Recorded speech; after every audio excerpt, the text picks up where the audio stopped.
On the 18th of July, something terrible began in Moscow as well.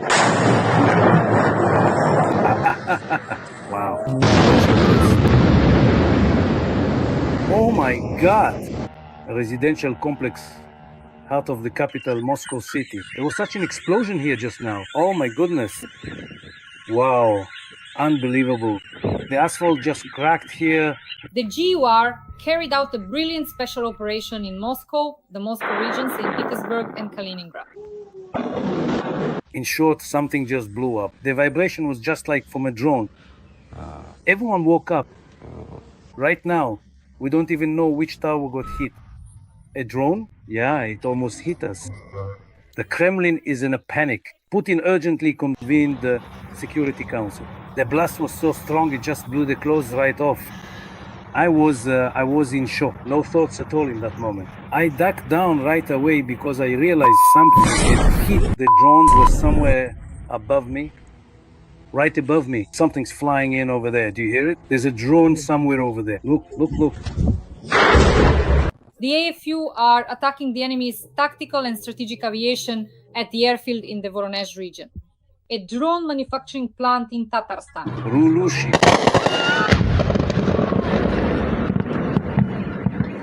And they are carrying out the air defense system in occupied Crimea feet first.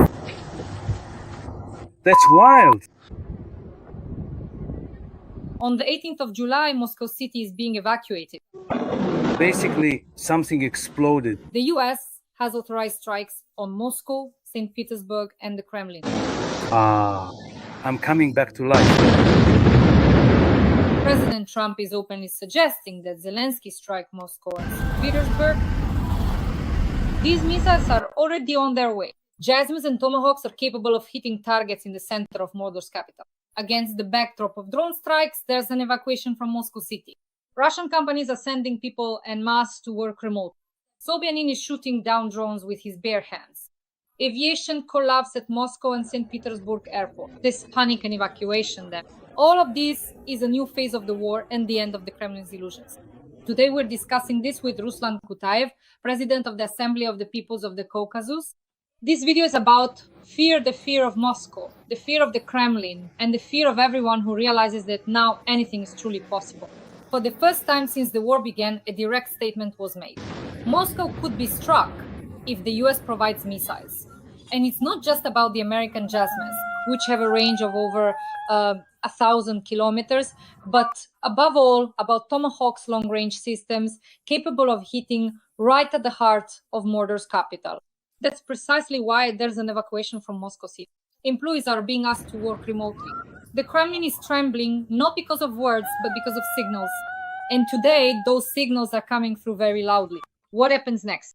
We'll discuss this with Ruslan Kutaev, who knows firsthand what pressure on the elites and fear at the top are like. Dasha, greetings to you. Greetings to our esteemed viewers. Ruslan Kamitic, what do you think about the evacuation of Moscow city? What do you think about the huge number of employees being sent to work remotely so they don't get hit, so the center doesn't get hit, so they don't get caught in the crossfire? We need to explain a little bit to our viewers. The thing is, the Russian special services placed UAV operators in those office centers who were preparing, all those bots were being prepared there, the ones that spread and continue to spread information. This is the troll factory that Prigozhin created in St. Petersburg. All this arsenal was relocated, transferred to Moscow. And these were mainly the very people who spread lies, who slandered Ukraine and the entire civilized world. Of course, they got scared. Frankly speaking, yes, that's right, Dasha. You're giving the correct information. About 20% of them have been left there. And even then, they will only be there during the daytime. As a rule, Ukrainian drones arrive at night. We should tell our viewers that they operate around the clock. In other words, they spread their nonsense, this criminal false information 24 hours a day. And naturally, they also work around the clock in the direction of Russian drones, Russian unmanned aerial vehicles. Well, you see, now Budanov and Maliuk have adjusted their work schedule. They've put many of them on a more flexible, let's say, time regime. They can practice the craft at home or wherever else they like. Friends, please like this video and write a few kind words to our tender. Ruslan Kutaev and I go live several times a week to discuss current events. Now, the main question is, how will Moscow respond to Tomahawks, JASSMs, and other missiles and drones that will be heading toward Moscow and St. Petersburg? Daily drone attacks, the carpet plan in Moscow and St. Petersburg airports, and the fact that the aviation industry has simply lost billions of rubles. Ruslan Kutaev, how do you generally feel about the ongoing drone attacks on Moscow and St. Petersburg? About the fact that there is a constant aviation collapse at Pulkovo, Vnukovo, and Sheremetyevo airports. They sleep on the floor for days, lose huge amounts of money economically, and even as a consequence, despite the underlying corruption, but in the end, whether by natural causes or not, the former Minister of Transport has died. What do you have to say about this? Well, to be honest, this is a philharmonic. When you look at the scenes of Moscow airports being overcrowded, with people packed together like sardines in a can, literally pressed up against each other, standing shoulder to shoulder, and all this goes on not for just 1 or 2 days, but sometimes for several days in a row. And when this continues for weeks on end, it brings great pleasure. And of course, we view the actions of the Ukrainian side, the armed forces of Ukraine, and the Ukrainian special services in a complementary way, because there in Moscow, Muscovites, Russians should find themselves in the same situation that Ukraine and Ukrainians have been in for 3.5 years, constantly being shelled, shot at, and killed around the clock. This needs to increase. We know that all the prerequisites are there for this to increase, and indeed what Trump said has become public knowledge. To be honest, I carefully analyzed their behavior. For a day, a little more than a day, they were just, completely stunned. They didn't know how to react. They were all just deflated, these propagandists, and the risk until some directive came from Kirilenko's administration about what to do next. And they adopted the directive that they would ignore what Trump said and just continue with their actions. But here, both the military and political leadership confirmed it. We know that they continue to use everything in their arsenal to attack Ukraine, Kiev, and Ukrainian cities. So it means they've taken this position, but we know that 50 days is really a long time. It's a long period, especially for those who are being attacked, who are under assault by Russian terrorists.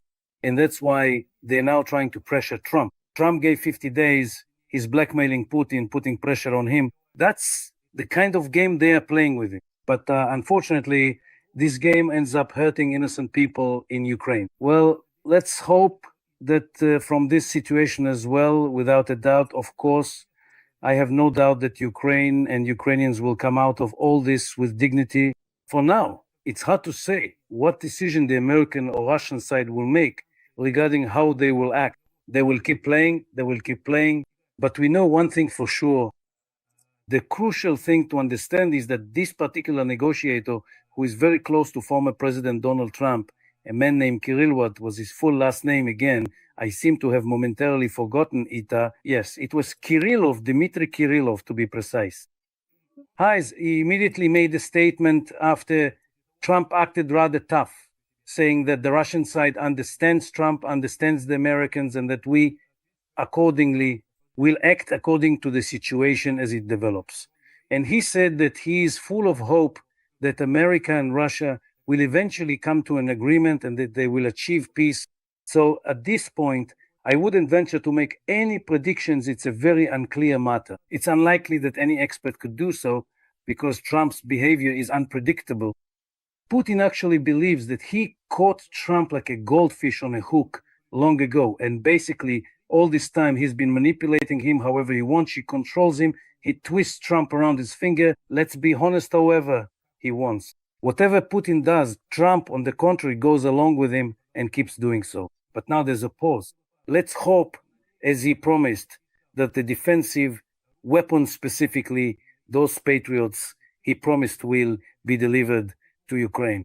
And let's not forget about the missiles he mentioned with their extended range. Trump himself suggested, no matter what he says, Norway told Zelensky, Volodya, why don't you bomb St. Petersburg and Moscow? Because that was probably in a fit of anger at Putin. I think the situation will continue to escalate.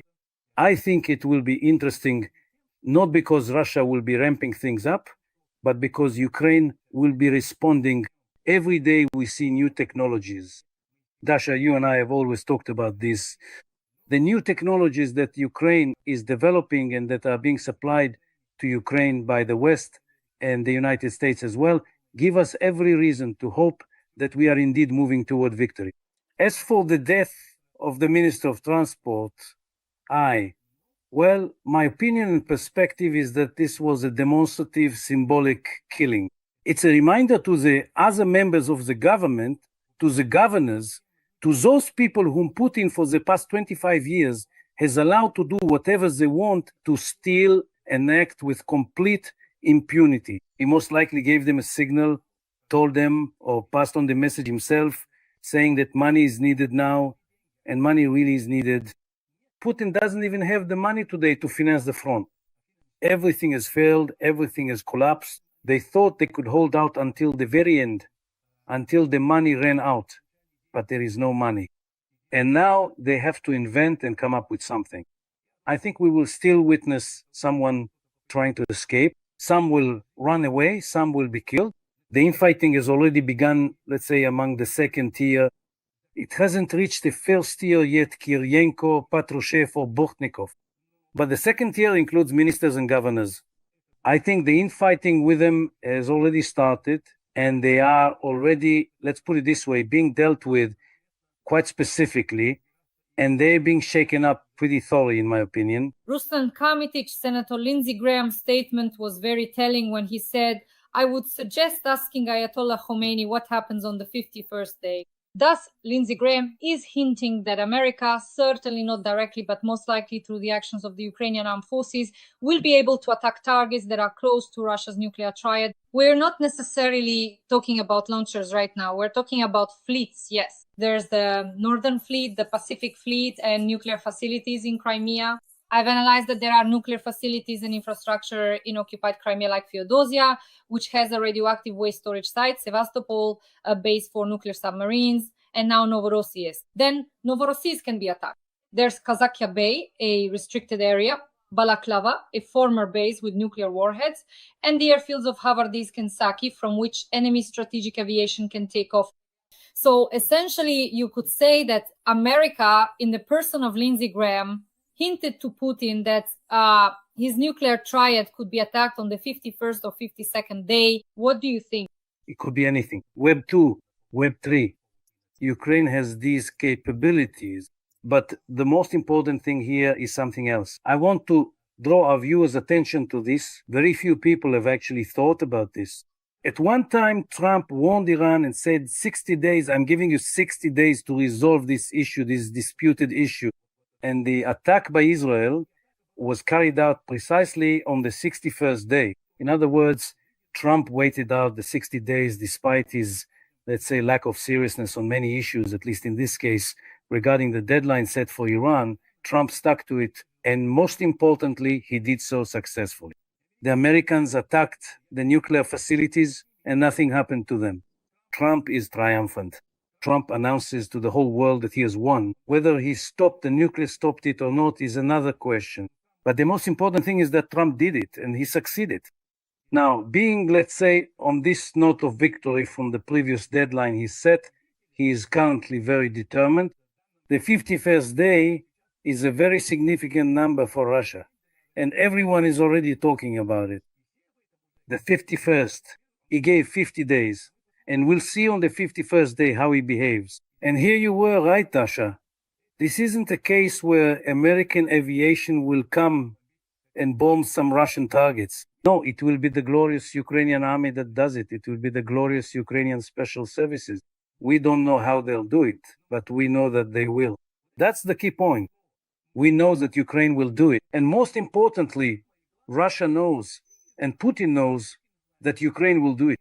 They are capable of doing this and getting it done, especially if there is support from the United States of America, and even more so if there is a need to fulfill Trump's promise. In that case, America will show some initiative and will surely throw in some kind of weapon that hasn't been used before. So our expectations are very good, truly promising expectations. Ruslan Kutaev, Zelensky has stated that he is discussing a mega deal on arms sales with Trump.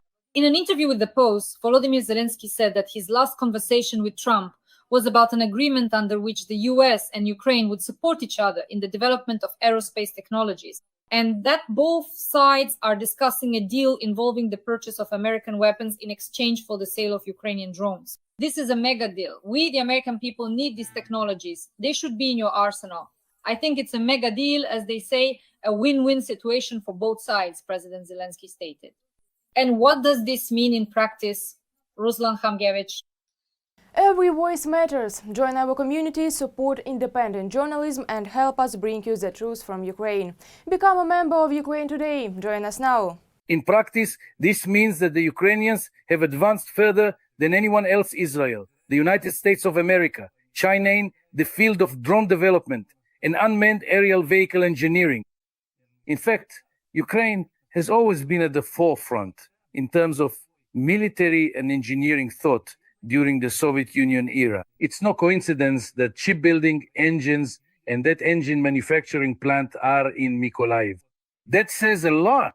These are highly skilled and top-class specialists. Unfortunately, due to well-known events and reasons, Ukraine, for a time in the 1990s, slowed down its economic development, its engineering thought, and the emergence of new ideas and technologies. But now there's a breakthrough, and we can say that with confidence. And that's why I actually like Zelensky's approach in this regard. Lately, Ukraine isn't so much asking for weapons as they are asking for technology and joint ventures to produce military products, military equipment, ammunition, and so on. That is what tomorrow, the future, is all about. And now the Americans are realizing and understanding that Ukraine has excellent engineering talent, which is in no way inferior to that of Israel, China, or the United States. And that's why the Americans themselves are now offering to work together with Ukraine. And all of this should yield very good results. So we can only welcome this. And we are glad that things are moving in this direction. Ruslan Kutaev.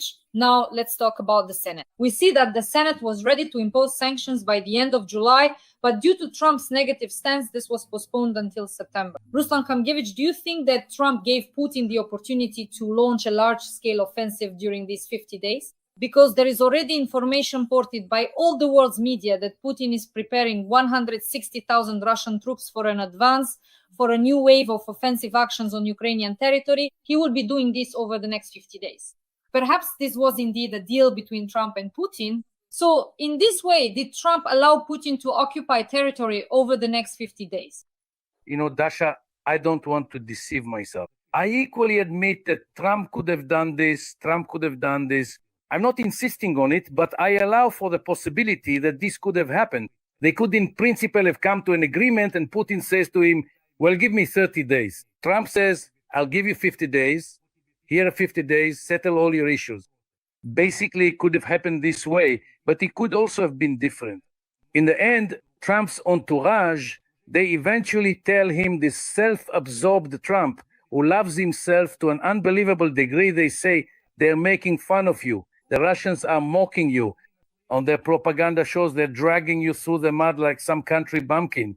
And Putin is manipulating you however he wants. And so maybe that's why he got angry. Here, both options have a right to exist. But we can't rule out that Trump might have made this deal with Putin. Well, fine, I'll give you this last term, your 50 days. Go ahead, try it and see what you can do. If we consider these two options, right now I'm still inclined to think that's not the case, that it's not so, because for the first time, notice, Dasha, for the first time, he used to refuse to sell weapons to Ukraine.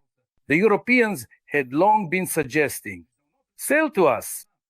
Another very important detail, none of the experts seem to mention this for some reason, is that Trump never allowed for any kind of support, any kind of assistance through other countries, through NATO, to exist at all. Now, all of this was built, through European countries, that is, through the EU. But here, in the latest decision that was made, Trump says, through NATO countries. This is also a kind of breakthrough, indicating that Trump has changed his mind. At the very least, he is now willing to sell weapons. That's all we need. Europe has collectively gathered 800 billion euros in order to successfully arm itself, establish joint ventures for the production of weapons, modernize existing ones, and supply Ukraine with the necessary volume and proper quality. And that's why here I still prefer to think that Trump is offended by Putin, and that's why he acts this way. But at the same time, I also allow for the possibility that, say, this position that they could have come to an agreement. You can expect anything from Trump, and you always have to keep your guard up with him. Ruslan Muhamedovich, now let's move on to two important topics. This is the 18th package of sanctions, but we'll save that for the end. And now the hellish sanctions against Russia that the Senate might vote on in September. 100% tariffs for countries that buy energy resources from Russia. So just yesterday, NATO Secretary General Mark Rutte warned that countries like Brazil, China, and India could suffer greatly from secondary sanctions if they continue doing business with Russia. And here's the news. India is confident it will find an alternative to Russian oil if US sanctions are imposed. This was stated by Oil Minister Hardeep Singh Puri, according to Reuters. Ruslan Muhamedovich, so we understand that as soon as the Senate imposes secondary sanctions against countries that buy Russian energy resources, India and other countries doing business with Russia will abruptly stop. And the head of the president's office, Andriy Yermak, has already stated that if the Senate imposes sanctions in September this year, the war could end this year. And now the main question, Ruslan Muhamedovich, will the Senate actually impose these sanctions? That really is the main question. Everything depends on Trump's behavior. I want our viewers to understand the Republicans, both congressmen and senators, are tied to Trump. Much to their regret, even the Reaganite wing is tied to Trump. If they openly go against Trump, then they face a significant risk of not being re-elected to the chambers, the upper and lower houses of the United States Congress. Purely out of self-interest, to ensure they're re-elected to both the Senate and Congress, they behave this way. We know that even the vast majority of Republican senators and congressmen hold a pro-Ukrainian position. Even MAGA, which is Trump's platform and foundation, they went against him. And here we can safely count on, let's say, this ideological split they have. Now, we're not going to get into that Epstein their behavior. Well, let's say we don't need that today. In our show with children, there's pedophilia and so on. I think we won't get into that, but Trump is in a difficult situation. So it could turn out that Trump's position will become so weak that he won't be the one setting the tone, but rather the congressmen and senators will. I assure you, if things turn out that way, they will support these sanctions without batting an eye. And of course, they will go for it with great enthusiasm and eagerness. 85 out of 100 people, Congress US senators, openly say they are in favor of imposing these sanctions. And here you were right to say, India will immediately slip off the hook. Don't think so. I'm convinced China will not buy Russian oil for Russia's sake if it means risking, let's say, falling under sanction. And especially oil, they already have it.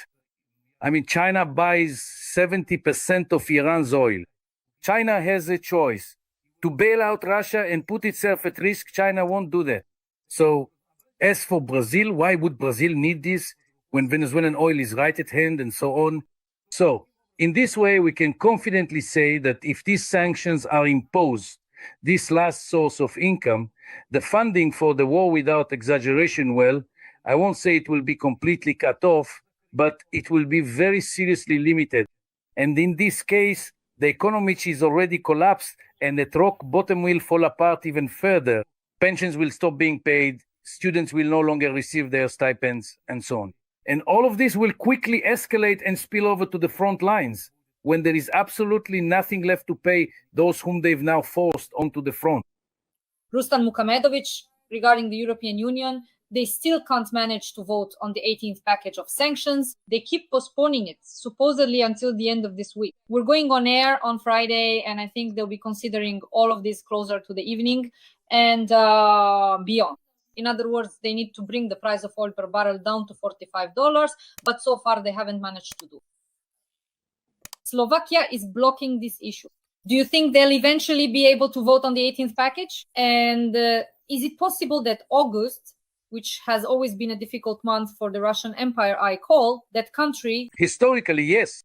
Yes. And so, for example, if sanctions in the form of, if the European Union introduces a package of sanctions and the Senate imposes sanctions as well, basically everything will collapse. What do you think? You know, Dasha, I think it's not so much. Although Fico and Orban are playing their Judas roles here, especially Orban is really going out of his way to help Russia and trip up Ukraine. He has such hatred toward Ukraine and Ukrainians.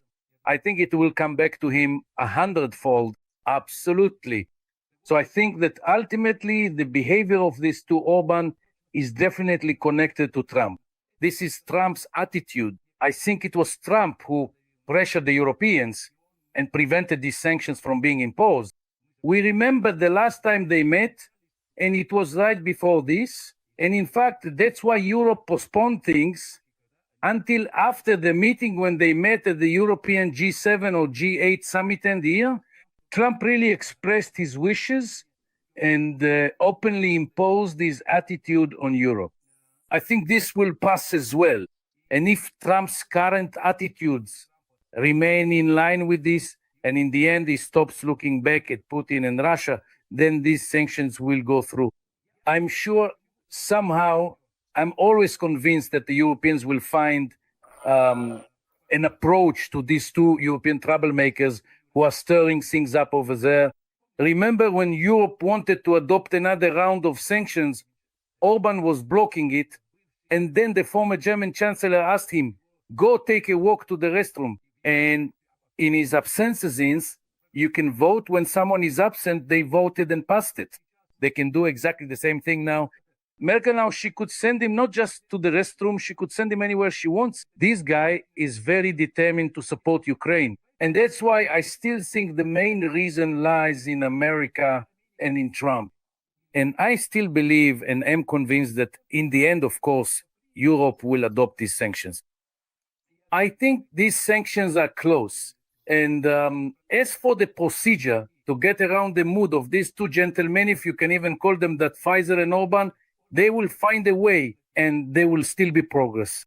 I have no doubt that both America and Europe will adopt them and everything will move forward. There's really no doubt about it because, well, historically the situation is such that America is destined for this. There's no way it can run away from Ukraine.